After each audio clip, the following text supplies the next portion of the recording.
Hi hello నమస్తే. నా వీడియోని ఎవరన్నా గౌరవ ముఖ్యమంత్రి చంద్రబాబు నాయుడు గారికి పంపించండి. Honourable chief minister of Andhra Pradesh Nara Chandrababu Naidu గారికి మీకు ఎవరికైనా యాక్సెస్ ఉంటే please send my video to Chandrababu Naidu గారు.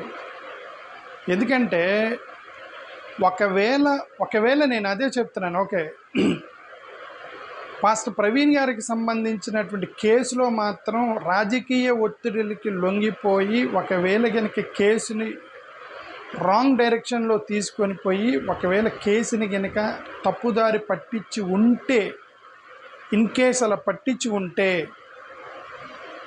జరిగిన పెద్ద నష్టం ఏంటి అనేది చంద్రబాబు నాయుడు గారికి అర్థమవుతుందని నేనైతే అనుకుంటున్నాను. ఒకవేళ ఈ వీడియో చూసిన తర్వాత జరిగిన పెద్ద నష్టం ఏంటి అనేది. మోరోవర్, ఒకవేళ పాస్టర్ ప్రవీణ్ గారికి సంబంధించింది మర్డర్ కాకుండా యాక్సిడెంట్ అయినా సరే ఇన్వెస్టిగేషన్లో ఉన్న లోపాల వల్ల జరిగిన నష్టము ఇది అయి ఉండొచ్చని నేను ఊహించుకుంటాను. ఇది నా ఊహ మాత్రమే చెప్తున్నాను. ఓకే, పాసిబిలిటీ ఉంది. ఎందుకంటే ఎవరికి తెలియదు కదా, ఏం జరిగిందని ఎవరికి తెలియదు.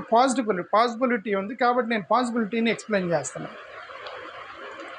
అన్ఫార్చునేట్లీ సంతనూతలపాటికి సంబంధించినటువంటి ఒక ఎంపీపీ వీరయ్య చౌదరి గారు అనే ఒక టీడీపీ స్పోక్స్ పర్సన్ ప్లస్ ఎంపీపీగా పనిచేసినటువంటి ఈదర హరిబాబు గారికి సంబంధించిన మేనల్లుడు ఆయన వీరయ్య చౌదరి అనే ఆయన్ని హత్య చేశారు ఒంగోలులో.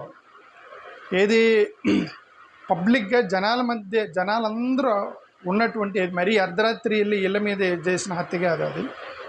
సాయంత్రం 7:30 గంటలకి మాస్క్ వేసుకొని ముసుగులు వేసుకొని బైకుల మీద వచ్చి 4 వ్యక్తులు వెళ్ళి అతని ఆఫీస్లోనే చంపేసి వెళ్ళిపోయారు. అదొక పెద్ద సెన్సేషన్ అయింది.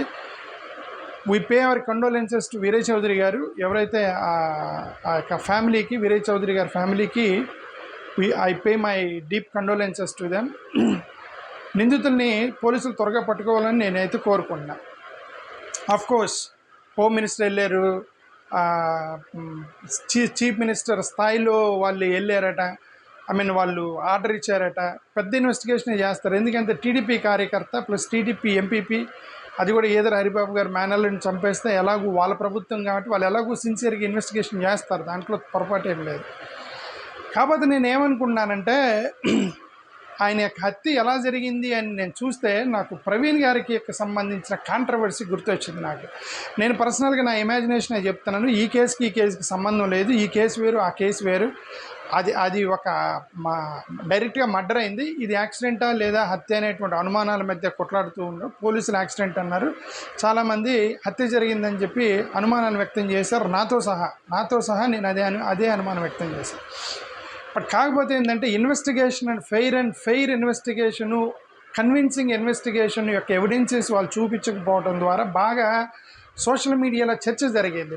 సోషల్ మీడియాలో చర్చ జరగడం వల్ల అది చాలామంది చూశారంటే ఐ థింక్ ఇంక్లూడింగ్ కొంతమంది క్రిమినల్స్ కూడా చూసి ఉండొచ్చు. ఎందుకంటే ఇప్పుడు క్రిమినల్స్ వీళ్ళందరూ ఏం చేస్తుంటారంటే ఎలా క్రైమ్ చేయాలి అని వాళ్ళు బాగా స్టడీ చేస్తుంటారు. సోషల్ మీడియాలో, యూట్యూబ్లో అంతా బ్రౌజ్ చేస్తూ ఉంటారట. ఎలాగ క్రైమ్ చేసి తప్పించుకోవాలని చూస్తూ ఉంటారట. ఓకే, ఇప్పుడు పాస్టర్ ప్రవీణ్ గారికి సంబంధించినటువంటి చర్చ ఏదైతే వచ్చిందో ఆ సిమిలర్లో నాకు ఈ వీరయ్య చౌదరి గారి మర్డర్ జరిగింది అని వినగానే అది కొద్దిగా చూస్తే నాకు ఈ కేసు గుర్తొచ్చింది నాకు.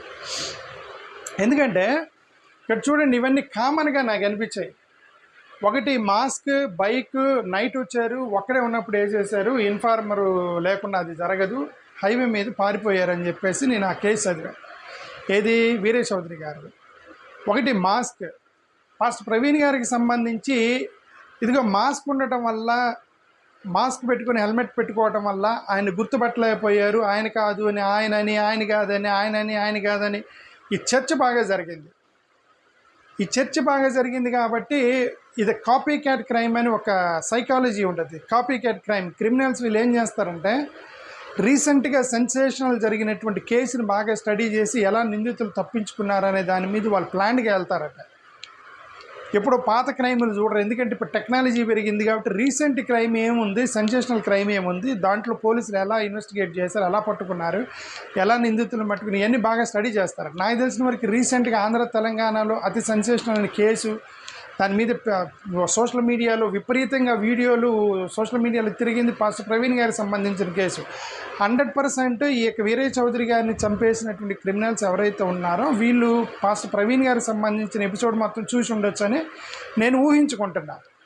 జనరల్గా చూసి, ఎందుకంటే వాళ్ళు ఫాలో అవుతుంటారు క్రైమ్కి సంబంధించిన ఏదైనా సరే క్రిమినల్స్ చేసేది అది. ఓకే, ఇప్పుడు పాస్టర్ ప్రవీణ్ గారికి సంబంధించి మాస్క్ పెట్టుకోవడం వల్ల గుర్తుపట్టలేకపోయాము అంటే ప్రజల్ని ఈయనే ప్రవీణ్ అని చెప్పి పోలీసులు చెప్పడం, ఆయన కాదని చెప్పి ఏదో మాయ చేశారని పోలీసులు ఏదో మాయ చేశారని ఒక కాంట్రవర్సీ నడిచింది. అంటే ఇప్పుడు క్రిమినల్కి అదేమిటి కాపీ క్యాట్ మైండ్ సెట్ అంటే ముసుగేసుకొని పోతే, మాస్క్ పెట్టుకొని హెల్మెట్లు పెట్టుకొని లేదంటే ముసుగేసుకొని పోతే కనబడరు, మనం దొరకము అనేటువంటి హింటే ఆ క్రిమినల్కి ఇచ్చి ఉంటారు. అందుకే వీళ్ళు ముసుగులు వేసుకొని వచ్చారని నా ఉద్దేశం. వీళ్ళు ముసుగులు వేసుకొని వచ్చారు, నలుగురు ముసుగు వేసుకొని వచ్చారు.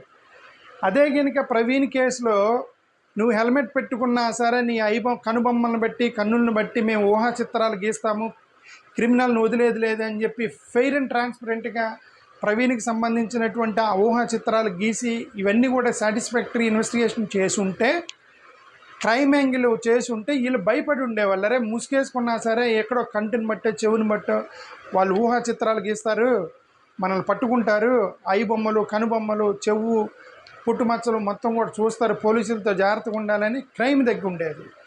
ఓకే, వీళ్ళు ముసుగేసుకొని వెళ్ళారని నా ఉద్దేశం.